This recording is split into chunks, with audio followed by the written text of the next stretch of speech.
நீட்டில் முறைகேடு என்று போராடுகிறது வட இந்தியா. நீட்டே முறைகேடு என்ற தமிழ்நாட்டின் குரலை உரத்து ஒலிக்கிறது வாய்ஸ் ஆஃப் டிஎன். மக்களின் மருத்துவ கட்டமைப்புக்கும் சமூக நீதிக்கும் எதிரானதே நீட் என்பதை வட இந்திய மருத்துவர்களோடு தமிழ்நாட்டின் மருத்துவர்களும் சேர்ந்து உரையாடும் வகையில் ஏற்பாடு செய்யப்பட்டிருக்கின்ற நீட் என்னும் முறைகேடு என்கின்ற தலைப்பில் நடைபெறும் கருத்தரங்கம் வரும் ஞாயிறு ஜூன் 30 அன்று சென்னை தேனாம்பேட்டையில் உள்ள அன்பகத்தில் நடைபெற இருக்கிறது. நீட் தேர்வு ஏன் வேண்டாம் என்று காத்திரமான அறிக்கையை அளித்த குழுவை வழிநடத்திய நீதியரசர் AK ராஜன் சிறப்பிக்கப்படவிருக்கிறார். அனைவரும் வருக. பேரலை நேயர்களுக்கு வணக்கம். இன்று நம்மோடு பேசுவதற்காக பத்திரிகையாளர் திரு சத்யராஜன் அவர்கள் இருந்திருக்கிறார். அவரோடு பேசலாம். ஐயா வணக்கம். வணக்கம். யோகி ஆதித்யநாத்தோட உத்தரப்பிரதேச அரசு எடு டெஸ்ட் அப்படிங்கிற நிறுவனத்தை தடை பண்ணியிருக்காங்க, பிளாக் லிஸ்ட் பண்ணியிருக்காங்க. இது தொடர்பான ஒரு டீட்டெயில்டான கட்டுரையை வயர் வெளியிட்டிருக்கு. இது எப்படி பார்க்குறீங்க? ரொம்ப முக்கியமான ஒரு கட்டுரை. ஏன்னா ஏற்கனவே பார்த்தீங்க அப்படின்னா கடந்த ஒரு 10-15 நாளாக இந்தியா முழுக்க நீட் போராட்டம் நடந்துட்டு இருக்கு. நீட் பேப்பர் லீக் ஆகிருக்கு. அதுக்கான ஆதாரங்கள் வெளியே வந்துருச்சு. மாணவர்கள் ஜந்தர் மந்தரில் இறங்கி போராடினாங்க. அந்த மாணவர்களை இவங்க போலீஸை வச்சு அடித்து நேற்று விரட்டியிருக்காங்க. இன்னைக்கு பார்லிமெண்ட்டில் பார்த்தீங்க அப்படின்னா மிகப்பெரிய அமளி நடந்திருக்கு. எதிர்க்கட்சி தலைவர் ராகுல் காந்தி நேரடியாகவே குடியரசுத் தலைவருடைய உரை குறித்தான விவாதத்தை துவங்குறதுக்கு முன்னாடியே நீங்கள் நீட் குறித்து பேசுங்கன்னு நேரடியாகவே கேட்குறாரு ஓம் பிர்லா. ரொம்ப நியாயமான ஒரு கோரிக்கை. ஏன்னா மாணவர்கள் நீங்கள் அடித்து துரத்திட்டு இருக்கீங்க. இந்தியா முழுக்க பேப்பர் லீக்கு டெய்லி 2 பேர் மாட்டிக்கிட்டு இருக்கான், குறிப்பாக பிஜேபி ஆளக்கூடிய மாநிலத்தில். இப்போ இந்த நேரத்தில் இந்த கட்டுரை ஏன் ரொம்ப முக்கியமானது? இந்த கட்டுரைன்னு சொல்கிறத விட இந்த ஆதாரங்கள்லேயே நம்ம சொல்லணும். இது எழுதுங்க யாருன்னா பங்கஜ் ராஜ்னு நினைக்கிறேன். அவர் ரொம்ப டீட்டெயிலாக ஒயரில் வெளியிடுறாரு. முதல்ல ஹிந்தியில் வருது, டிரான்ஸ்லேட் ஆகிட்டு இங்கிலீஷில் கொண்டு வராங்க.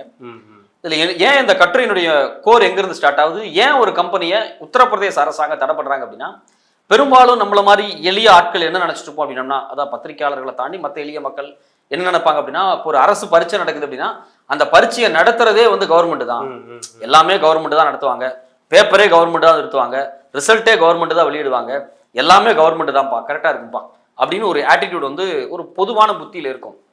ஆனால் இங்கே ட்விஸ்டே என்ன அப்படின்னா, இந்தியாவில் பல மாநிலத்தில், குறிப்பாக பிஜேபி ஆளக்கூடிய மாநிலத்தில், பிஜேபி இதுக்கு முன்னாடி ஆண்ட மாநிலம், பிஜேபியினுடைய அலையன்ஸ் கட்சி ஆண்டிருக்கக்கூடிய மாநிலங்களில் பெரும்பாலான பரீட்சைகள் எல்லாமே தனியார் நிறுவனங்கள் தான் நடத்திட்டு இருக்காங்க. அரசு பரீட்சையை நேரடியாக கவர்மெண்ட்டுக்கு ரெக்ரூட் பண்ணக்கூடிய பரீட்சையாக இருக்கட்டும், இல்லை அரசனுடைய பிஎஸ்யூஸ் பப்ளிக் செக்டார் யூனிட்ஸ், அது இந்தியன் ஆயில் மாதிரி, பாரத் எலக்ட்ரானிக்ஸ் மாதிரியான பெரிய நிறுவனங்களுடைய பரீட்சையை நடத்தி ரிசல்ட் வெளியிடக்கூடிய அதிகாரத்தை சில தனியார் நிறுவனங்கள் கையில் வச்சிருக்காங்க.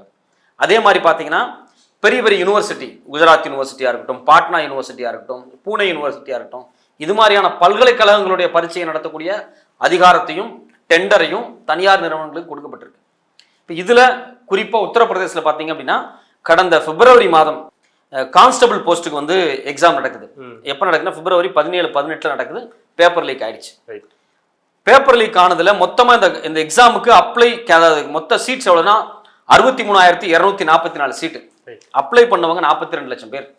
பெரிய மார்ஜின். ஆமாம், பெரிய. ஏன்னா யூபி அப்படிங்கிறது ஒரு பெரிய ஸ்டேட்டு. அது மட்டும் இல்லாமல் அங்கே பிரைவேட் செக்டாரினுடைய growth சவுத் மாதிரி கிடையாது, ரொம்ப கம்மி தான். அரசு வேலை அப்படிங்கிறது அவங்களுக்கு ஒரு மிகப்பெரிய ஆப்பர்ச்சுனிட்டி. அதனால தான் பார்த்தீங்கன்னா உத்தரப்பிரதேசம் பிளஸ் பீகார், ஜார்க்கண்டில் அக்னிவீர் திட்டத்தை கொண்டு வந்தப்ப ஒரு எதிர்ப்பு இருந்துச்சு. பீகாரில் பெரிய கலவரமே வந்துச்சு. நடு ரோட்டில் இறங்கி போராடினாங்க.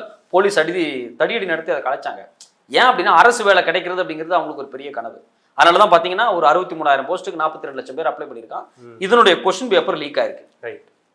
இந்த கொஸ்டின் பேப்பரை செட் பண்ணி இந்த பரீட்சையை நடத்தக்கூடிய பொறுப்பு யாருக்கு கொடுத்தப்பட்டுருச்சு அப்படின்னா EDU டெஸ்ட், அது பெரிய எஜுகேஷன் டெஸ்ட் அப்படிங்கிறத EDU டெஸ்ட் அப்படின்னு ஷார்ட் ஃபார்ம்ல சொல்றாங்க. இது ஒரு நிறுவனம். இது குஜராத்தை சார்ந்த ஒரு நிறுவனம். இதுல ரொம்ப முக்கியமான விஷயம் என்னன்னா, இந்த நிறுவனத்துக்கு இந்த பேர் 2018க்கு முன்னாடி கிடையாது. அப்ப அதுக்கு வேற பேர். அந்த பேர் என்னன்னா Confis private limited, CONFISEC, Confis private limited அப்படிங்கிறாங்க. அந்த பேர் மாற்றத்துக்கு ஒரு முறைகேடு தான். ஆமா, 100% உண்மை. ஏன் அவங்க பேரை மாத்துறாங்க அப்படின்னா, பீகார் ஒரு பரீட்சையை 2017 நடத்துறாங்க. அந்த பரீட்சையில கொஸ்டின் பேப்பர் லீக் ஆகி மிகப்பெரிய பிரச்சனையா மாறுது. அது என்ன பிரச்சனை அப்படின்னா, பீகாரினுடைய ஸ்டாஃப் செலெக்ஷன் கமிஷன் எக்ஸாம் நடத்துறாங்க. அந்த ஸ்டாஃப் செலெக்ஷன் கமிஷன் எக்ஸாம்ல ஒரு மிகப்பெரிய ஃப்ராட் நடந்து கொஸ்டின் பேப்பர் வெளியே வந்தோடனே முக்கியமான IAS அதிகாரி சுதீர்குமார் IAS கைது செய்யப்படுறாரு. அதே மாதிரி பீகார் ஸ்டாஃப் செலெக்ஷன் கமிஷனுடைய சேர்மனே கைது செய்யப்படுறாங்க. அவங்க மேல ஆக்ஷன் எடுக்கப்படுது. அப்ப இந்த கான்ஃபிஸ் பிரைவேட் லிமிடெட்னுடைய ஓனர், சேர்பர்சன் யாரு அப்படின்னா வினித் ஆர்யா, அவரையும் கைது பண்றாங்க. அவரும் ஜெயிலுக்கு போறாரு. அவர் ஜெயிலுக்கு போனதுக்கு பிறகு அவர் கம்பெனி பேரை மாத்திக்கிறாங்க. ஜெயிலுக்கு போய் அவர் பெயில் ஈஸியா கிடைச்சது. அவர் எனக்கு மனநலம் பாதிக்கப்பட்டுருச்சு, நான் வந்து சூசைடல் தாட்ஸ் எனக்கு ரொம்ப அதிகமாக வருது, ரொம்ப என்னால் stress-ஆ வந்து இருந்தேன். ரொம்ப ஸ்ட்ரெஸ்ஸாக இருக்குது, அவர் வந்து தேசத்தை காப்பாற்றிட்டாரு, அதனால அவருக்கு வந்து அப்படியே ரொம்ப நாடு கெட்டுது, நான் தான் போய் காப்பாற்றணும் அப்படிங்கிற மைண்ட் செட்டப்பில் இருக்கார் போல இருக்கு ஜெயிலில். அப்படியே நான் ரொம்ப ஸ்ட்ரெஸ்ஸாக இருக்குது அப்படின்னு சொல்லி அவர் வந்து பெயில் கொடுத்து அவர் வெளியே அனுப்பிச்சிட்டாங்க. இதில் கோர்ட்டுடைய முறைகேடுகள் சிலது இருக்குது, அது தனியாக ஏரியா. இப்படி வெளியே வந்ததுக்கு பிறகு இந்த கம்பெனியினுடைய பெயர் மாற்றப்பட்டு இவங்க கடந்த காலங்களில் என்ன பண்ணிக்கிட்டு இருந்தாங்களோ அதே வேலையை தொடர்ச்சியாக அதுக்கு பிறகும் பண்ணுறாங்க. அந்த நேரத்தில் பீகார் அரசு என்ன பண்ணுது அப்படின்னா 3 ஆண்டுகள் இந்த கம்பெனிக்கு தடை விதிக்குது. இந்த நிறுவனம் வந்து பரீட்சையெல்லாம் நடத்தக்கூடாது அப்படின்னு சொல்லுது. இதே முதல்ல நமக்கு வந்து ரொம்ப கேள்விக்கு உட்படுத்தக்கூடிய விஷயம். ஒரு பரீட்சை நடக்குது, அரசு பரீட்சை, பீகார் ஸ்டாஃப் செலெக்ஷன் கமிஷன், அதை நடத்தும் போது கொஸ்டின் பேப்பர் லீக் ஆயிருக்கு, சில சிக்கல்கள் ஏற்படுது. நீங்க திரும்பவும் ஏன் நீங்க வந்து அந்த நிறுவனத்துக்கு வந்து 3 ஆண்டுகள் தடை விதிச்சு மறுபடியும் அந்த டெண்டரை கொடுக்க வேண்டிய தேவை எங்கிருந்து வரை? மொத்தமா அந்த கம்பெனியை முடிச்சு விட்டு பிளாக் லிஸ்ட் பண்ணிட்டு அந்த கம்பெனியை தூக்கிட வேண்டியதானே. பட் இவங்க என்ன பண்றாங்கன்னா அந்த பழைய பேரை விட்டுட்டு புது பேருக்கு வர்றாங்க. கோர்ட்ல கூட இது ஒரு பெரிய விவாதமா நடந்திருக்கு. பிற்பாடு இதே நிறுவனம் பீகார்ல இப்ப 2023 ஒரு பரீட்சை நடத்திருக்காங்க. அது எதுக்கு அப்படின்னா பீகாருடைய ஸ்கூல் எக்ஸாமினேஷன் போர்டுல செகண்டரி டீச்சர்ஸ் எலிஜிபிலிட்டி டெஸ்ட் நடத்திருக்காங்க. அப்படி நடத்தி ரிசல்ட்டே அவங்க தான் வெளியிடுறாங்க. அப்படி வெளியிடும் போது பாத்தீங்கன்னா 5657 கேண்டிடேட் பாஸ் ஆயிட்டாங்கன்னு அவங்க டிக்ளேர் பண்ணிட்டாங்க. ஆனா அவங்க எல்லாம் மினிமம் மார்க்கே வாங்கல. ரைட். இப்ப நமக்கு என்ன பயன்னா கொஸ்டின் பேப்பர் இவங்க ப்ரிப்பேர் பண்றாங்க, கொஸ்டின் பேப்பர் லாஜிஸ்டிக் பண்றாங்க, அப்படி பண்ணும்போது லீக் ஆகுது, இஷ்யூ ஆகுது, கொஸ்டின் பேப்பர் கேண்டிடேட்ஸ்க்கு விற்கிறாங்க. இதெல்லாம் தான் நம்ம பிரச்சனையா பார்த்துக்கிட்டு இருந்தோம். இங்க ரிசல்ட்டை வெளியிட அதிகாரமே அவங்கள்ட்ட இருக்கு. அப்ப அவங்களுக்கு தேவையான ஆட்களுக்கு ஒரு பக்கம் கொஸ்டின் விற்கலாம், அவங்களுக்கு தேவையான ஆட்கள் மார்க்கே வாங்கலனாலும் அவங்கள பாஸ்போர்ட் கவர்மெண்ட் எக்ஸாம் பாஸ் பண்ண மாதிரி காமிச்சு அவங்களுக்கு அரசு வேலையை ஏற்படுத்தி கொடுக்குற அளவுக்கு இந்த நிறுவனம் ரொம்ப சக்தி வாய்ந்த பவர்ஃபுல்லான நிறுவனமா இருந்திருக்கு. அதுல கைதான ஒருத்தர் நானே சொல்லி கொடுத்துருக்குன்னு வேற சொல்றாரு. ஆமா, இது மட்டும் இல்லாம இன்னும் சில எக்ஸாம், உத்தரகாண்டில் நடந்த சில எக்ஸாம்ல பாத்தீங்க அப்படின்னா நேரடியாவே சில விஷயங்கள் நாங்க சொல்லி கொடுத்தோம் சென்டர்ஸ்ல அப்படிங்கிறத வெளிப்படையாவே சொல்லியிருக்காங்க. இப்ப இது எல்லாத்துக்கும் இந்த உத்தரப்பிரதேசம் நடந்ததா இருக்கட்டும், பீகார்ல நடக்கிறதா இருக்கட்டும், இது எல்லாத்துக்கும் மூல காரணமான ஜாயிண்ட் எங்க போய் முடியுதுன்னா பீகார்ல போய் முடியுது. பீகார்ல வெறுமன முடியல, பீகார் பிளஸ் ஆர்எஸ்எஸோட சேர்ந்து முடியுது. அதான் இன்னைக்கு இந்த கட்டுரையில இந்த ஆய்வுல ரொம்ப முக்கியமான விஷயமே. இந்த பீகார்ல நடந்த ஃப்ராடா இருக்கட்டும் இல்ல உத்தரப்பிரதேசல நடந்த ஃப்ராடா இருக்கட்டும், இந்த 2 ஸ்டேட்லயுமே இந்த கம்பெனி வந்து பிளாக் லிஸ்ட் பண்ணப்பட்ட கம்பெனி. இப்ப ரீசெண்டா யூபியில் நடந்திருக்கு, பீகார்ல ஏற்கனவே நடந்துட்டு தான் இருந்துச்சு. 3 வருஷம் பிளாக் லிஸ்ட் பண்ணி திருப்பியும் அப்ரூவல் கொடுத்து 2023 ஒரு பரீட்சை நடத்தி அதுலயும் ஃப்ராட் பண்ணிட்டாங்க. இது எல்லாமே எங்க போய் கனெக்ட் ஆகுது அப்படின்னா குஜராத்ல போய் கனெக்ட் ஆகுது. ரைட். ஏன் குஜராத்ல கனெக்ட் ஆகுது அப்படின்னா இந்த நிறுவனம் குஜராத்தியோடைய நிறுவனம். இது மட்டும் இல்லாம இந்த நிறுவனத்தினுடைய தலைவர் நேரடியாகவே ஆர்எஸ்எஸ்க்கு மிக நெருக்கமானவர், பாஜகவுக்கு நெருக்கமானவர். ஆர்எஸ்எஸ் நெருக்கம்னு சொல்லக்கூடாது, அவர் ஆர்எஸ்எஸ் காரர் தான். அதுக்கான ஆதாரத்தையும் ஒயர் டீட்டெயிலா வெளியிட்டு இருக்காங்க. இப்ப ஏற்கனவே பீகார்ல நிறைய சிக்கல்கள் இருக்கு. பீகார்ல பாத்தீங்க அப்படின்னா கடந்த ஒரு 7 வருஷத்துக்குள்ளேயே கடந்த 10 வருஷத்துல 14 கொஸ்டின் பேப்பர் குஜராத்ல மட்டும் லீக் ஆயிருக்கு. குஜராத்ல அரசு பரீட்சை நடக்குது பாத்தீங்களா, அரசு பரீட்சை, ஸ்கூல் பரீட்சை, காலேஜ் பரீட்சை, இது மாதிரியான முக்கியமான கவர்மெண்ட் யூனிவர்சிட்டிகள் பரீட்சை இருக்கு பாத்தீங்களா, இதனுடைய பேப்பர் லீக் மட்டும் 14 விஷயம் நடந்திருக்கு. இந்தியா முழுக்கவே பாத்தீங்கன்னா கடந்த 10 ஆண்டுகளில் 70 பரீட்சைகள் கொஸ்டின் பேப்பர் லீக் ஆயிருக்கு அப்படின்னு இந்தியா டுடே ஒரு டீட்டெயிலான கட்டுரை எழுதியிருக்காங்க. நீட்டில் முறைகேடு என்று போராடுகிறது வட இந்தியா. நீட்டே முறைகேடு என்ற தமிழ்நாட்டின் குரலை உரத்து ஒலிக்கிறது வாய்ஸ் ஆஃப் டிஎன். மக்களின் மருத்துவ கட்டமைப்புக்கும் சமூக நீதிக்கும் எதிரானதே நீட் என்பதை வட இந்திய மருத்துவர்களோடு தமிழ்நாட்டின் மருத்துவர்களும் சேர்ந்து உரையாடும் வகையில் ஏற்பாடு செய்யப்பட்டிருக்கின்ற நீட் என்னும் முறைகேடு என்கின்ற தலைப்பில் நடைபெறும் கருத்தரங்கம் வரும் ஞாயிறு ஜூன் 30 அன்று சென்னை தேனாம்பேட்டையில் உள்ள அன்பகத்தில் நடைபெற இருக்கிறது. நீட் தேர்வு ஏன் வேண்டாம் என்று காத்திரமான அறிக்கையை அளித்த குழுவை வழிநடத்திய நீதியரசர் ஏ.கே. ராஜன் சிறப்பிக்கப்படவிருக்கிறார். அனைவரும் வருக. இந்தியன் எக்ஸ்பிரஸ் என்ன எழுதியிருக்காங்க அப்படின்னா கடந்த 5 ஆண்டுகளில் 15 ஸ்டேட்ல 41 பரீட்சைகளுடைய கொஸ்டின் பேப்பர் லீக் ஆயிருக்கு, மால் பிராக்டிஸ் நடந்திருக்கு அப்படின்னு சொல்லி அவங்க ஆதாரத்தை வெளியிடுறாங்க. இப்ப தொடர்ச்சியா பாத்தீங்கன்னா குஜராத்ல இந்த கலாச்சாரம் ரொம்ப அதிகம். அதாவது கொஸ்டின் பேப்பர் லீக் ஆகிற கலாச்சாரம் கடந்த 10 ஆண்டுகள்ல ரொம்ப அதிகம். அதனாலதான் பாத்தீங்கன்னா கடந்த 2023 பிப்ரவரியில குஜராத் சட்டப்பேரவையிலேயே ஒரு புது சட்டம் கொண்டு வர்றாங்க. எதுக்கு அப்படின்னா இந்த கொஸ்டின் பேப்பர் லீக் ஆகுது பார்த்தீங்களா, மால் பிராக்டிஸ் நடக்குது பார்த்தீங்களா, இதை தடுக்கிறதுக்காக ஒரு தனி சட்டம் கொண்டு வர்றாங்க. அன்னைக்கு வந்து ஹோம் மினிஸ்டரா இருந்த ஹர்ஷத் சங்கவி அந்த அசம்பிளியில பேசுறாரு. அந்த பேச்சு ரொம்ப முக்கியமானது. அவர் என்ன சொல்றாரு அப்படின்னா தொடர்ச்சியா நம்ம ஸ்டேட்ல இது மாதிரி கொஸ்டின் பேப்பர் லீக் நிறைய நடந்துகிட்டு இருக்கு. மிக கடுமையான தண்டனைகள் கொடுக்கப்படணும், 10 ஆண்டுகள் வரைக்கும் சிறையில் இருக்கிற மாதிரியும் 1 கோடிக்கு மேல அவங்களுக்கு ஃபைன் போடுற மாதிரியான கடுமையான தண்டனைகளை கொண்டு வரதுக்காகவே தான் நாங்க இந்த சட்டத்தை கொண்டு வர்றோம் அப்படின்னு குஜராத்லயே. ஆமா, அவர் வந்து ஒத்துக்கிறாரு. இப்ப இதே சட்டம் தான் பாத்தீங்கன்னா கடந்த 2024 பிப்ரவரியில இந்திய பாராளுமன்றத்தில் ஒரு பில் பாஸ் பண்ணப்பட்டுச்சு. சேம் பில்லு தான், அதாவது கொஸ்டின் பேப்பர் லீக்கான சிறப்பு சட்டம். அது பிஜேபியினுடைய கட்சி மேனிஃபெஸ்டோலயே இருக்கு, எலெக்ஷன் மேனிஃபெஸ்டோல. இன்னொரு முக்கியமான கூடுதல் தகவல் இந்தியா அலையன்ஸோட மேனிஃபெஸ்டோலயும் இருக்கு, 2 மேனிஃபெஸ்டோலயும் இருக்கக்கூடிய ஒரு விஷயம் அதான். அப்போ இந்த பேப்பர் லீக் அப்படிங்கிறது குஜராத்தை மையமா வச்சு செயல்படுது. ஏற்கனவே பாத்தீங்கன்னா குஜராத்ல சூர்யா பிரஸ் அப்படிங்கக்கூடிய ஒரு முக்கியமான ஒரு பிரஸ் இருக்கு. இது ஆர்எஸ்எஸ்க்கு நெருக்கமான ஒரு பிரஸ். 1978லயே மோடி எழுதின புத்தகத்தை இந்த பிரஸ் தான் வந்து பிரிண்ட் அடிச்சு வெளியிடுறாங்க. இவங்க தொடர்ச்சியா அரசாங்கத்தினுடைய கொஸ்டின் பேப்பரை பிரிண்ட் அடிக்கிற வேலையை பார்த்து அதுல லீக் பண்ணி அதுல இவங்களுக்கு ஒரு மிகப்பெரிய கெட்ட பேர் இருக்கு. இந்த அரசாங்கத்தினுடைய டெண்டர்லாம் எப்ப இவங்களுக்கு கிடைக்குது அப்படின்னா, குறிப்பிட்ட இந்த சூர்யா பிரஸுக்கு எப்ப கிடைக்குதுன்னா 2006ல இருந்து அவங்க வாங்குறாங்க டெண்டர். 2002ல மோடி சிஎம் ஆகிறார். அவர் சிஎம் ஆனதுக்கு பிறகு பார்த்தீங்கன்னா இந்த ஆர்எஸ்எஸ் சார்ந்த இந்த சூர்யா பிரஸுக்கு தொடர்ச்சியா அரசாங்க question paper, government university question பேப்பர்ஸை பிரிண்ட் அடிக்கிறதுக்கான எல்லா ரைட்ஸும் கொடுக்கப்படுது. அதில் குறிப்பாக பார்த்தீங்கன்னா குஜராத் யூனிவர்சிட்டி, அது மட்டும் இல்லாமல் சௌராஷ்டிரா யூனிவர்சிட்டி, இந்த 2 யூனிவர்சிட்டியிலுமே கொஸ்டின் பேப்பர் பிரிண்ட் அடிச்சு கொடுத்ததுல கொஸ்டின் பேப்பர் லீக் ஆயிருக்கு. இது 2004-05க்கு பிறகு ஒரு பெரிய இஷ்யூவாக மாறி இருக்கு. ஸோ இப்போ யூனிவர்சிட்டிக்கெல்லாம் அவங்க அடிச்சு கொடுத்தவங்க ஒரு கட்டத்தில் கவர்மெண்ட்டுக்கு நேரடியாக வர்றாங்க. ஆனால் இன்னைக்கு வரைக்கும் இந்த சூர்யா பிரஸ் மேலே பெரிய ஆக்ஷன்லாம் இல்லை, அவங்க இன்னைக்கு வரைக்கும் ஆக்டிவாக தான் இருக்காங்க. ஸோ அப்போ இவங்க தான் 78லயே, அன்னைக்கு மோடி ஒரு பெரிய தலைவர்லாம் கிடையாது 78ல், அவர் 2000க்கு முன்னாடியே ஒன்றும் பெரிய தலைவர் கிடையாது தான். 78ல் அவர் ஒரு சாதாரண லோக்கல் லெவலில் ஒரு ஆர்எஸ்எஸ் கேடடாக இருக்கும்போதே அவர் எழுதின புத்தகத்தை பிரிண்ட் அடிச்சு கொடுத்தது இந்த சூர்யா பிரஸ் தான். அதுக்கான ஒரு பிராஜித்தமா. ஆமா, அவர் அப்ப இருந்தே பாத்தீங்கன்னா மோடியோட ரொம்ப நெருக்கமா இருக்காங்க 2 பேரும், அதனுடைய ஓனரும். பிற்பாடு பாத்தீங்கன்னா அவங்க வந்து ஒரு முக்கியமான பொறுப்பு கொடுக்கப்பட்டு அவர் படிப்படியா பிஜேபியிலேயே மேல வர்றாரு. அவர் பேர் பாத்தீங்கன்னா முத்ரேஷ் புரோஹித். அவருக்கு வந்து இது மாதிரியான பேப்பர் லீக்ல ஒரு மிகப்பெரிய தொடர்பு இருக்கு அப்படின்னு சொல்லி ஆதாரங்கள் நிறைய வெளியே வந்தும் இது வரைக்கும் அவர் மேல எந்த நடவடிக்கை எடுக்கப்படலை. இப்படி ஒரு கேஸ் அங்க இருக்கு. இந்த குஜராத்ல தான் இந்த EDU டெஸ்ட் அப்படிங்கிற நிறுவனமும் உருவாக்கப்பட்டிருக்கு. இந்த நிறுவனம் பார்த்தீங்கன்னா இது மாதிரியான பரீட்சைகளை நடத்துறதுக்காகவே குஜராத்ல இருந்து தொடர்ச்சியாக செயல்பட்டு இருக்கு. இந்த நிறுவனத்தினுடைய தலைவர் வினித் ஆரியா, சேர்மன். இவங்களுடைய அப்பா யாரு அப்படின்னா சுரேஷ் சந்திர ஆரியா. இந்த சுரேஷ் சந்திர ஆரியா வேற யாரும் கிடையாது, இந்தியாவினுடைய ஆரிய சமாஜ் அப்படின்னு ஒரு அமைப்பு இருக்கு. இந்த ஆரிய சமாஜ் அமைப்பினுடைய சர்வதேச பிரச்சார அமைப்புன்னு ஒன்று இருக்கு அவங்களுக்கு. அந்த சர்வதேச பிரச்சார அமைப்பு பேர் என்ன அப்படின்னா சர்வதேசி ஆரிய பிரதிநிதி சபா, சர்வதேசி ஆரிய பிரதிநிதி சபா. இந்த சபாவினுடைய தலைவர் தான் அவர். 2016 இவர் தலைவராக மாறுறாரு. அதுக்கு முன்னாடி வரைக்கும் அவர் ஆரிய சமாஜ் இருக்கார். இந்த ஆரிய சமாஜ் அப்படிங்கிறது வேற ஒன்றும் கிடையாது, இந்தியா முழுக்க நீங்க இந்த DAV ஸ்கூல் மாதிரி இந்த RSSக்கு ஃபேவரான சில ஸ்கூல்ஸ் எல்லாம் செயல்படும். நிறைய ஸ்கூல், ஜெயின் ஸ்கூல்ஸ் எல்லாம் வச்சிருப்பாங்க. இது எல்லாத்தையும் கட்டுப்படுத்துற இடத்துல இந்த ஆரிய சமாஜ் இருக்கும். ஆரிய சமாஜ் அப்படிங்கிறது இந்துத்துவ அமைப்புகளுக்கான ஒரு மிகப்பெரிய முன்னோடி. இவங்க வந்து கிட்டத்தட்ட 200 வருஷம் ஆச்சு இந்த அமைப்பு. 200 வருஷம் ஆயிடுச்சு. ஆமா, கரெக்ட். 1820களே அந்த டைம்லயே ஆரம்பிச்ச ஒரு அமைப்பு.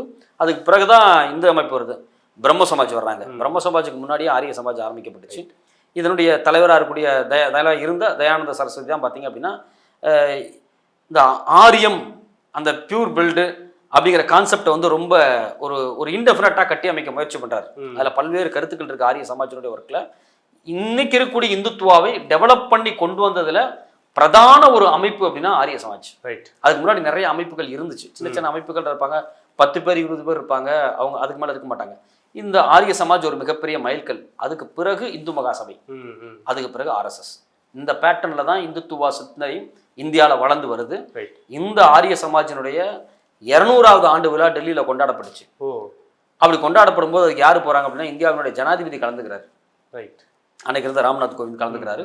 அந்த நிகழ்ச்சியை நடத்தினதே யாருன்னு பாத்தீங்கன்னா இந்த கொஸ்டின் பேப்பர் லீக்ல சம்பந்தப்பட்ட நிறுவனம் இருக்கு பாத்தீங்களா, இந்த நிறுவனத்தினுடைய தலைவர் சுரேஷ் சந்திர ஆரியா.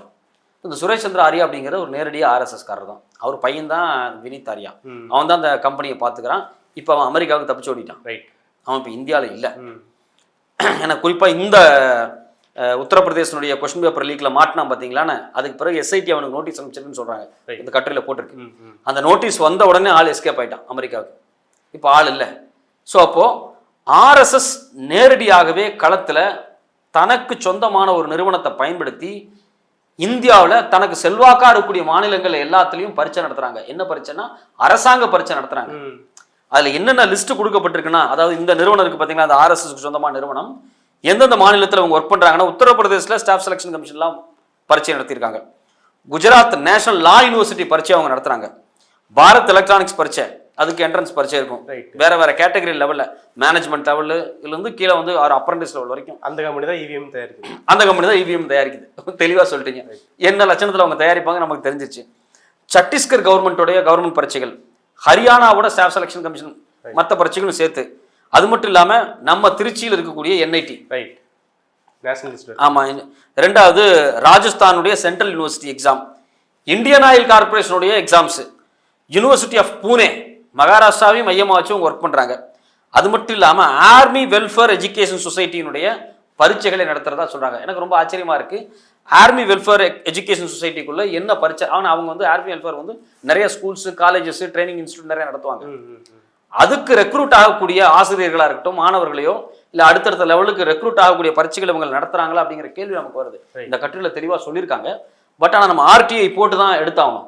இப்போ ஆர்மி வெல்ஃபேர் போர்டுக்குள்ள நீங்க எந்தெந்த பரீட்சையெல்லாம் நடத்துறீங்க? ரெண்டாவது, ஆர்மிக்கு நடத்தக்கூடிய ஆர்மியினுடைய வெல்ஃபேர் போர்டு அப்படிங்கிறது ஏதோ ஒரு வகையில் இந்தியன் ஆர்மிக்கு உட்பட்டது தான். அந்த பரீட்சைகளை நடத்துறதுக்கு தனியார் நிறுவனத்துக்கு உரிமை இருக்கா அப்படிங்கிற ஒரு கேள்வி நமக்கு இன்னைக்கு வருது. இந்த தகவலை பார்க்கும்போது நமக்கு ரொம்ப அதிர்ச்சியா இருக்கு. ரெண்டாவது பார்த்தீங்கன்னா பவர் கிரிட் கார்பரேஷன். நான் சொன்னது ஒரு 10 வந்து சும்மா ஒரு சாம்பிள் தான். இது இல்லாமல் இன்னும் நிறைய இருக்கு. இப்போ இதை மொத்தமாக கலெக்டிவாக பார்த்தா என்ன தெரியுது அப்படின்னா, இவங்க பெரிய பெரிய யூனிவர்சிட்டிஸுக்கும் பரீட்சை நடத்துறாங்க, கவர்மெண்ட் பரீட்சையும் நடத்துறாங்க, இந்தியா லெவலில் இருக்கக்கூடிய மிகப்பெரிய பப்ளிக் செக்டார் யூனிட்ஸோட பரீட்சையும் நடத்துறாங்க, state level public sector unit பரீட்சையும் நடத்துறாங்க. அது மட்டும் இல்லாமல் ஆர்மிக்கு வரக்கூடிய சில பரீட்சைகளையும் நடத்துறாங்க. ஆர்மியினுடைய எஜுகேஷன் சென்டர்ஸ்க்குரிய பரீட்சைகள் நடத்துறாங்க. இப்போ இவ்வளவு டெண்டர்ஸ் எப்படி இந்த குஜராத்தை சார்ந்த ஒரு நிறுவனம், ஆர்எஸ்எஸ்க்கு நெருக்கமான நிறுவனம், அது ஆர்எஸ்எஸ் நிறுவனம் தான், அது ஆரிய சமாஜுடையது தான். சுரேஷ் சந்திர ஆர்யா அப்படிங்கிறவர் ஆர்எஸ்எஸ் தலைவர், மிக நெருக்கமானவர். அவர் நடத்தக்கூடிய ஒரு 4 நாள் செமினார். இந்த 4 நாள் செமினார்ல எல்லா பெரிய தலைவர்களும் கலந்துக்கிறாங்க. நிதின் கட்காரி வர்றாரு, மனோகர்லால் கட்டார் வர்றாரு ஹரியானால இருந்து, அவர் வந்து கலந்துக்கிறாரு.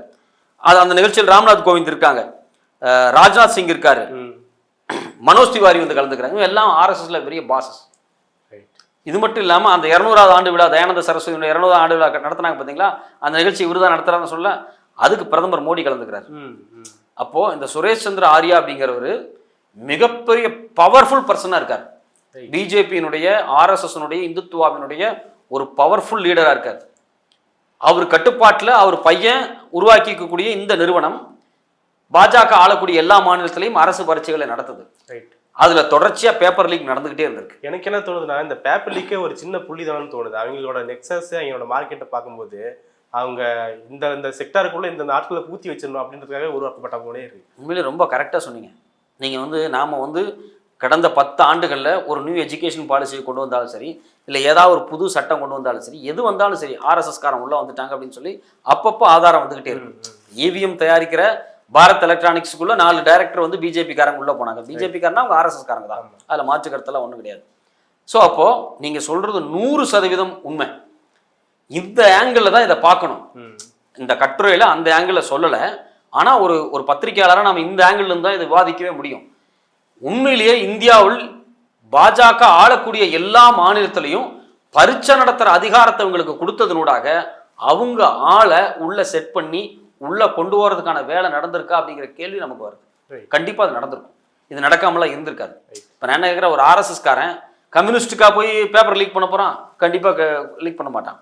இப்போ ஒரு யூனிவர்சிட்டியில படிக்கக்கூடிய இப்போ ஏபிவிபி சார்ந்த ஒரு குழு இருக்குன்னு வச்சுங்களேன், அந்த குழுவில் இருக்கக்கூடிய மாணவர்கள், பேரண்ட்ஸ், சொந்தக்காரங்க, அவங்களுக்கு தான் பரீட்சை கொஸ்டின் பேப்பர் லீக் பண்ணுவான். அவன் கம்யூனிஸ்ட் கட்சிக்காரன் கொடுக்க மாட்டான், தமிழ்நாட்டில் திராவிட இயக்கத்துக்காரன் கொடுக்க மாட்டான். அவன் சார்ந்த ஒரு செட்டுக்கு கொஸ்டின் பேப்பர் லீக் பண்றது, கேண்டிடேட்டை செலக்ட் பண்றது, ரிசல்ட்ல மால் பிராக்டிஸ் பண்ணி அவங்க ஆட்களை உள்ள இன்சர்ட் பண்ற வேலையை தான் பார்ப்பான். நமக்கு என்னன்னா, இது மாதிரி பிரைவேட் இன்ஸ்டிடியூஷன், குறிப்பா குஜராத்தை சார்ந்த ஆர்எஸ்எஸ்க்கு தொடர்புடைய இந்த நிறுவனம் கடந்த 10 ஆண்டுகள்ல என்னென்ன பரீட்சை நடந்திருக்கு, அதுல எந்தெந்த கேண்டிடேட்ஸ் எல்லாம் செலக்ட் ஆயிருக்காங்க அப்படிங்கிற எல்லாத்தையுமே ஸ்க்ரூட்டனைஸ் பண்ணணும். ஒரு தனி கமிஷன் போட்டு இவங்கெல்லாம் எப்படி உள்ளே போனாங்க, யார் இவங்கெல்லாம், உண்மையிலேயே இவங்களுக்கு குவாலிஃபிகேஷன் இருக்கா? ஏன்னா ஒரு எக்ஸாம்பிள் போதும், பீகாரில் நடந்த ஒரே ஒரு எக்ஸாம்பிள் போதும். 5000 பேர்த்துக்கு மேலே அவங்க டீச்சர்ஸ், செகண்டரி டீச்சர்ஸை ரெக்ரூட் பண்ணும்போது மினிமம் மார்க் வாங்கின ஆட்களுக்கு பாஸ் மார்க் கொடுத்து அவங்களை உள்ள கொண்டு போயிருக்கான் அப்படின்னா இவன் எவ்வளோ பெரிய ஃப்ராடான ஒரு இருப்பான். இப்போ இவ்வளோ பெரிய ஃப்ராடு வெளியே வந்திருக்கு, இவ்வளோ பெரிய ஃப்ராடு வெளியே வந்திருக்கு. ஏற்கனவே அவன் மேலே கேஸ் போட்டிருக்கான், அவன் இந்தியா விட்டு ஓடி போயிருக்கான். இந்திய அரசாங்கம் என்ன பண்ணியிருக்கணும்? ரைட், அவங்க மேலே ஒரு இன்வெஸ்டிகேஷனை ஒரு ஒரு ஒரு பாராளுமன்ற ஒரு குழுவை உருவாக்கி இப்படி வந்து ரெக்ரூட்மெண்ட்டில் எவ்வளோ பெரிய முறைகேடுகள் நடந்துகிட்டு இருக்கு, ஒரு பெரிய இன்வெஸ்டிகேஷனை துவங்கி இருக்கணும். ஆனால் மோடி அரசாங்கம் இன்வெஸ்டிகேஷன்லாம் துவங்கலை. இதே நிறுவனத்துக்கு சிஎஸ்ஐஆரோட பரீட்சை நடத்துறதுக்கான டெண்டர், ரைட், 8 கோடி ரூபா டெண்டரை கொடுத்துருக்காங்க. அதாவது ஏஎஸ்ஓ ஆஃபீஸர்ஸும் எஸ்ஓ ஆஃபீஸர்ஸும் செலெக்ஷனுக்கான பரீட்சையை நடத்துவதற்கான அதிகாரத்தை இந்த நிறுவனத்துக்கு மோடி சேர்மனாக இருக்கக்கூடிய ஒரு அமைப்புக்கு கொடுக்கப்பட்டிருக்கு. அதுக்கான தனி நெட் எக்ஸாம் நடக்குது. ஆமாம், அது தனி ஒரு எக்ஸாம் நடக்குது. ரைட், நான் என்ன கேட்குறேன், நீங்கள் இவ்வளோ பெரிய ஃப்ராடுங்க, அவன் மேலே கேஸ் இருக்குது, அவனுடைய நிறுவனத்தை யூபியில் பிளாக் லிஸ்ட் பண்ணி வச்சிருக்காங்க, பீகாரில் பிளாக் லிஸ்ட் பண்ணியிருக்காங்க, 3 ஆண்டுகள் தடை பண்ணியிருக்கு, கொஸ்டின் பேப்பர் லீக் ஆயிருக்கு, ஓனர் கைதாயிருக்கான், 2017-18 கைதாகி விடுதலை ஆயிருக்கான், இப்போ இந்தியா விட்டு ஓடி போயிருக்கான். இது மாதிரியான ஒரு ஃபோர்ஜரியான நிறுவனத்தை எப்படி பிரைம் மினிஸ்டர் சேர்மனாக இருக்கிற ஒரு அமைப்புக்கு பரீட்சை நடத்துறதுக்கான டெண்டர் கொடுக்கப்பட்டுச்சுங்கிறதா நம்ம கேள்வி. அப்போ இது எல்லாமே தெரிஞ்சு நடக்குது. இது நீங்க சொன்ன மாதிரி இதனுடைய நெட்வொர்க் எந்த அளவுக்கு இருக்கும் அப்படின்னா, இந்த டெண்டரை இவங்களுக்கு கொடுக்க சொல்றது பிஎம்ஓ ஆஃபீஸ்ல இருந்து கொடுக்க சொல்லியிருப்பாங்க. ரைட், பிஎம்ஓ ஆஃபீஸில் ஒரு லாபி நடக்கும், பிரைம் மினிஸ்டர் ஆஃபீஸில் வந்து ஒரு லாபி நடக்கும். அவர் நம்மால் தான், அந்த நிறுவனம் நம்மளுக்கு தான், அவங்களுக்கு ஒரு டெண்டர் கொடுங்க. இல்லை சார் அவங்க மேலே அந்த முறைகேடுலாம் இருக்கு, அதெல்லாம் இல்லை கொடுத்துருங்க. இது இன்னொரு சைடு பார்க்கும்போது இந்த கம்பெனி எலக்ட்ரல் பாண்ட் ஏதாவது வாங்கி கொடுத்துருக்குன்னு பார்க்கணும். அது ரொம்ப முக்கியமானது. எலக்ட்ரல் பாண்ட் ஏதாவது வாங்கி கொடுத்துருக்காங்க தெரியல நமக்கு, ஏன்னா குறைவான அமௌண்ட்டாக இருக்கும், நமக்கு தெரிஞ்சிருக்காது. நம்ம பெரிய அமௌண்ட்டெல்லாம் பார்த்துட்டு இருந்தோம். கண்டிப்பாக அவங்க எலக்ட்ரல் பாண்ட் வாங்கி கொடுத்துருப்பாங்க. எலக்ட்ரல் பாண்ட் வாங்கி கொடுக்குறாங்களோ இல்லை, இவங்களுக்கெல்லாம் ஒரு பெரிய ஸ்ட்ராட்டஜி இருக்குது. என்ன ஸ்ட்ராட்டஜி அப்படின்னா, இந்த மாதிரியான ஆர்எஸ்எஸ்காரங்க ஏதாவது ஒருத்தங்களுக்கு ஏதாவது ஒரு உதவிகளை செய்வாங்க, லாபி செய்வாங்க, உதவின்னு சொல்ல முடியாது, ஒரு லாபி நடத்துவாங்க. அவங்க லாபி நடத்திட்டு ஃபண்டை நேரடியாக பிஜேபிக்கு வாங்காமல் ஃபண்டை பிஜேபியினுடைய துணை அமைப்புகள் இருக்குது பார்த்தீங்களா, ஆர்எஸ்எஸ் சார்ந்த துணை அமைப்புகளுக்கு பணத்தை வாங்கிடுவாங்க. இந்தியாவிலேயே என்ஜிஓவில் அதிகமாக வெளிநாடுகளிலிருந்து பணத்தை கொண்டு வர்றது யாருன்னா ஆர்எஸ்எஸ் தான். குறிப்பாக ஐரோப்பா, அமெரிக்காவிலிருந்து பல கோடி அமௌண்ட்டை இந்தியாவுக்குள்ள என்ஜிஓக்கள் மூலிமா கொண்டு வரக்கூடிய ஒரு என்ஜிஓ யார் அப்படின்னா ஆர்எஸ்எஸ் தான். அவங்களுக்கு அவ்வளோ அமைப்பு இருக்குது அமெரிக்காவில்.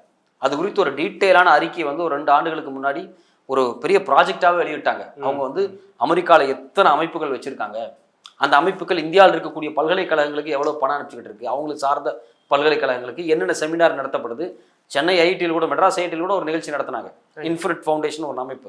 அந்த அமைப்புக்கு பார்த்தீங்கன்னா அமெரிக்காவில் இருக்கக்கூடிய ஹிந்து கவுன்சில், ஹிந்து யூனிவர்சிட்டிஸ்னு அங்கிருந்து வரும் பணம். ஸோ நமக்கு தெரியாது, இங்கே ஏதோ செமினார் நடக்குன்னு நம்ம நினச்சிட்டு இருப்போம். ஆனால் ஆர்எஸ்எஸ் அமெரிக்காவிலேருந்து ஃபண்டை இறக்குமதி பண்ணி மெட்ராஸ் ஐஐடியில் உட்கார வச்சுட்டு டிராவிடியன் ஸ்டடீஸை பற்றி அவன் செமினார் நடத்திக்கிட்டு இருப்பான். ரைட், அவன் பண்ணியிருக்கான். ஒரு 4-5 வருஷத்துக்கு முன்னாடி இந்த டிராவிடியன் தியரிங்கிறதே பொய்ங்கிற மாதிரியான செமினாரை ஐஐடி மெட்ராஸில் இன்ஃபினிட் ஃபவுண்டேஷன் ராஜீவ் மல்ஹோத்ராங்கிற ஒருத்தன் ஆர்எஸ்எஸ் காரங்க, அவன் அமெரிக்காவிலேருந்து ஃபண்டை இறக்கி இங்கே நடத்திக்கிட்டு இருக்கான். ரைட், ஸோ அப்போ அவங்களுடைய நெட்வொர்க் அப்படிங்கிறது நூற்றுக்கணக்கான என்ஜிஓஸ் வச்சுருப்பாங்க. அதனால் இது மாதிரி லாபி பண்ணும்போது தேர்தல் பாண்டில் நேரடியாக பணம் கொடுக்காம இது மாதிரி லாபி மூலியமாகவும் பணம் கொடுத்துக்குவாங்க. அப்போ இது மாதிரியான நிறுவனங்கள் இந்தியா முழுக்க அவங்க வச்சுருக்காங்க. இப்போ நமக்கு என்னென்னா, நம்ம குஜராத் நிறுவனம் ஒன்று மாட்டியிருக்கு, அது இல்லாமல் அந்த சூர்யா பிரஸ் மாட்டியிருக்கு, இது ஆதாரங்கள் வெளியே வந்திருக்கு. இதில் நமக்கு தெரிய வேண்டிய விஷயம் என்னன்னா, இந்தியாவில் கடந்த 10 ஆண்டுகளில் பிஜேபி ஆளக்கூடிய மாநிலங்களில் என்னென்ன பரீட்சைகள் நடத்தப்பட்டுச்சு, இந்த டெண்டர் யாருக்கு கொடுக்கப்பட்டுச்சு, அந்த நிறுவனம் யாரு, அந்த நிறுவனத்துடைய பேக்ரவுண்ட் வெரிஃபிகேஷன் பண்ணணும். அவங்க வந்து வெறும் தனியார் நிறுவனம் கிடையாது, ஒரு சித்தாந்தத்தின் அடிப்படையில், ஒரு மதவாத கொள்கையின் அடிப்படையில் உருவாக்கப்பட்ட தலைமையாக கொண்ட ஒரு நிறுவனம் அது. இப்போ நீங்கள் வெறும் இடியூ டெஸ்டப்பா எல்லாம் தான்ப்பா ப்ரைவேட்டில் நடத்துகிறான், அமெரிக்காவில் கூட தான் நடத்துகிறான்ப்பா, சில கம்பெனி எல்லாம் ப்ரைவேட்டில் தான்ப்பா, கவர்மெண்ட் பரீட்சை ப்ரைவேட்டில் நடத்துகிறான்ப்பா. இந்த பரீட்சை, இந்த நிறுவனம் ஒரு இந்துத்துவா சித்தாந்த பின்பலம் கொண்ட ஒரு நிறுவனம், அதுதான் நமக்கு பிரச்சனையாக மாறுது. ரைட், ஒரு நம்மளை பொறுத்த வரைக்கும் தனியார்கிட்ட கொடுக்கவே கூடாது, கண்டிப்பாக அரசு தான் நடத்தணும். நம்மகிட்ட மேன் பவர் இருக்கு, கவர்மெண்ட் கிட்ட மேன் பவர் இருக்கு, கண்டிப்பாக கவர்மெண்ட் கிட்ட இவ்வளோ டீச்சர்ஸ் இருக்காங்க, தரமான கொஸ்டின் பேப்பரை ப்ரிப்பேர் பண்ண முடியும், நல்ல சென்டர்ஸில் எக்ஸாம்ஸை நடத்த முடியும், ரிசல்ட்டை நல்லா அனலைசிஸ் பண்ணி வெளியே வர முடியும், என்ன வேணாலும் செய்ய முடியும். ஏன்னா அவ்வளோ ஸ்டாஃப் மெம்பர்ஸ் வந்து, அரசு ஊழியர்கள் வந்து எஃபிஷியண்டான ஆட்கள் நம்மகிட்ட இருக்காங்க. அதெல்லாம் விட்டுட்டு நான் டெண்டரை பிரைவேட்டை கொடுப்பேன் அப்படிங்கிறது எந்த வகையில் நியாயம்? இந்த நீட் எக்ஸாம் கூட பார்த்தீங்கன்னா என்ஐடி அதாவது இந்த நேஷனல் டெஸ்டிங் ஏஜென்சியினுடைய ஸ்ட்ரென்த்தே ஒரு 25 பேர் தானா. நிறைய ஸ்டாஃப்ஸ் எல்லாம் கிடையாதான். இது மாதிரி வெளியே டெண்டர் கொடுத்து தான் வாங்குறது போல இருக்கு. ரைட். கொஸ்டின் பேப்பரே வெளியே. ஆமா. அப்ப இதுல பெரிய லீக் நடந்திருக்கா இல்லையா? இப்போ லீக் நடந்தது ஊருக்கே தெரிஞ்சிச்சு, எல்லா பத்திரிகையிலும் வெளியே வந்துருச்சு. இவங்க என்ன சொல்லுவாங்க அப்படின்னா, இல்லைங்க லீக் எப்பயாவது நடக்கிறது தானே, தெரியாதனமா கொஸ்டின் பேப்பர் வெளியே வர்றது உண்மை தானே. அது எப்படி ஒரே நாள்ல இந்தியாவில் இருக்கக்கூடிய பாஜக ஆளக்கூடிய 5 ஸ்டேட்ல கொஸ்டின் பேப்பர் லீக் ஆகும். ஜார்க்கண்ட், பீகார்ல இருந்து அப்படியே இங்கே கீழே மகாராஷ்டிரால இருந்து குஜராத் போய் மேலே வந்து உத்தரப்பிரதேசம், ஹரியானா வரைக்கும், ராஜஸ்தான் வரைக்கும் எப்படி போகுது. எல்லா ஸ்டேட்லையும் ஒரே மாதிரி பேட்டர்னா சால்வ் பண்ண கொஸ்டின் பேப்பரை ஒரே குரூப்பா எப்படி வந்து லீக் ஆகுது. அப்போ வந்து இதுல ஏதோ ஒரு மிகப்பெரிய தொடர்பு இருக்கு. முதல்ல இந்த நீட் பரீட்சை யாருக்கு கொடுக்கப்பட்டுச்சு, யாருக்கு டெண்டரா கொடுக்கப்பட்டுச்சு, அந்த நிறுவனம் யாரு, எப்ப டெண்டர் கொடுக்கப்பட்டுச்சு, இதுக்கு முன்னாடி யார் இந்த டெண்டர் எடுத்தாங்க, 2016 இருந்து நடந்த மொத்த நீட் எக்ஸாமுடைய டெண்டர் யாருக்கு கொடுக்கப்பட்டுச்சு. அதே மாதிரி யூனியன் பப்ளிக் சர்வீஸ் கமிஷன் எக்ஸாம்ல இது மாதிரி ஏதாவது நடந்துகிட்டு இருக்கா அப்படின்னு செக் பண்ணணும். ரைட். பப்ளிக் சர்வீஸ் எக்ஸாம்ல யார் நடத்துறாங்க? நம்ம யூனியன் பப்ளிக் சர்வீஸ் கமிஷன் நடத்த நினைச்சிட்டு இருக்கோம். இவங்க உண்மையிலேயே இவங்க தான் நடத்துறாங்களா, இது மாதிரி ஏதாவது பிரைவேட்டுக்கு டெண்டர் கொடுத்துருக்காங்களா நமக்கு தெரியாது. அதெல்லாம் ஆர்டிஐ போட்டு பார்த்தா தான் எடுக்க முடியும். யூபிஎஸ்சி யார் நடத்திட்டு இருக்காங்க, அதே மாதிரி இந்தியன் ரயில்வேஸ் எக்ஸாம் யார் நடத்திட்டு இருக்காங்க, இன்கம் டேக்ஸ் எக்ஸாம் யார் நடத்திட்டு இருக்காங்க, ஐபி எக்ஸாம் யார் நடத்திட்டு இருக்காங்க, சிபிஐ எக்ஸாம் யார் நடத்திட்டு இருக்காங்க. இது மாதிரி ஒரு பல விஷயங்கள் இருக்கு இல்லையா. இந்த எக்ஸாம் எல்லாம் நடத்துறது யாரு அப்படின்னு நமக்கு இன்னும் வெளிப்படையாவே தெரியல. இப்ப இயல்பா ஒருத்தன் போய் அரசு எக்ஸாம்னா யார் நடத்துவாங்கன்னா கவர்மெண்ட் தான் நடத்த நினைச்சிட்டு இருப்போம்.